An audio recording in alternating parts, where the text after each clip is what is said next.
Karibu kwa mara nyingine tena mtazamaji wa The World News katika kipindi hiki cha ulimwengu wa siasa. Mimi ni Adam Hussein. Jeshi la Walinzi wa Mapinduzi ya Kiislamu IRGC limesema sasa litaendelea kuziangusha kwa wingi ndege za F-35. Jeshi hilo limesema kuwa limefanikiwa kuigonga ndege ya kivita ya Marekani ya F-35 katika anga ya kati ya Iran. Kulingana na taarifa iliyotolewa na IRGC kwenye tovuti yake rasmi ya habari siku ya Alhamisi, ndege hiyo ilipigwa majira saa 2:50 asubuhi kwa saa za huko na mifumo ya kisasa ya ulinzi wa anga ya IRGC. Hatima ya ndege ya kivita haijulikani na inachunguzwa na uwezekano wa kuanguka kwake ni mkubwa sana, ilisema taarifa hiyo. IRGC imebainisha kuwa uvamizi huo unafuatia kuangushwa kwa ndege zisizokuwa na rubani zaidi ya 125 za Marekani na Israel na mifumo ya ulinzi wa anga ya Iran, kuashiria kuboreshwa kwa kiasi kikubwa na kwa makusudi katika mtandao jumuishi wa ulinzi wa anga wa nchi hiyo. Taarifa zaidi kuhusu tukio hilo bado zinaendelea kuchunguzwa.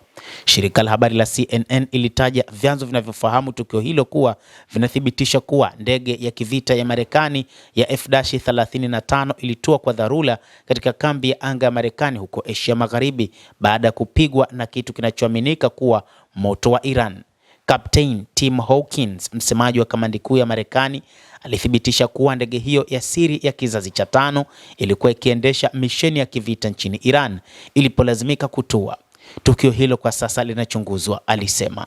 Hii ni tukio la kwanza kuripotiwa na vikosi vya Iran kuigonga ndege ya Marekani tangu vita vya kigaidi vya Israel na Marekani vilipoanza mwishoni mwa mwezi Februari kwa mauaji ya bila sababu ya kiongozi wa mapinduzi ya Kiislamu Ayatollah Al-Khamenei.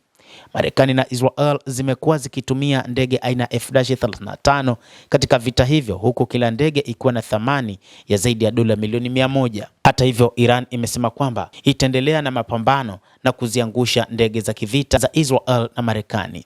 Vyanzo vya kijeshi vya Iran vilifichua maelezo zaidi vikibainisha kuwa uwezo wa makombora wa Iran, ikiwa ni pamoja na mifumo mipya ya ulinzi wa anga, imefanikiwa kushambulia na kuzima ndege kadhaa za kivita za F-35 zilizotengenezwa na wa Marekani.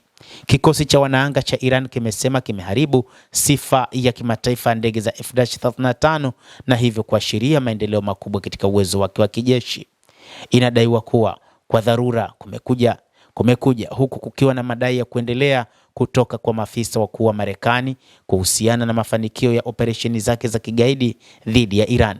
Waziri wa vita wa Marekani mwenye msimamo mkali Pete Hegseth alijigamba mnamo Alhamisi asubuhi kwamba Marekani inashinda kwa uhakika na kusisitiza kwamba ulinzi wa anga wa Iran umepunguzwa. Hegseth ametoa kauli nyingi zenye utata ambapo anaona uchokozi wa kijeshi wa Marekani hasa dhidi ya mataifa ya Kiislamu kama sehemu ya vita kubwa na kutaka kuleta mapinduzi. Hisia zake zinaonyeshwa katika tatuu zake, ikiwa ni pamoja na msalaba wa Yerusalemu, alama ya kidini inayohusishwa na vita vya msalaba vya wazungu vya kuikomboa Al-Quds kutoka kwa Waislamu na maeneo ya Deus Valley ambayo yalitiwa wino kwenye mwili wake, kilio cha hadhara cha wapiganaji wa msalaba.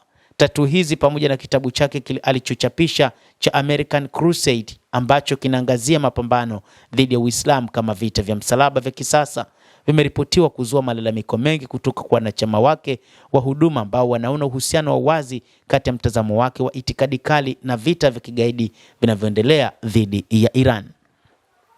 Mtazamaji, endelea kutufuatilia na nikusihi usisahau kulike, usisahau kucomment, kadhalika kusubscribe channel hii upate habari hizi kwa mapana hapa The World News. Naitwa Adam Hussein, endelea kuwa nasi wakati wote, endelea kutufuatilia.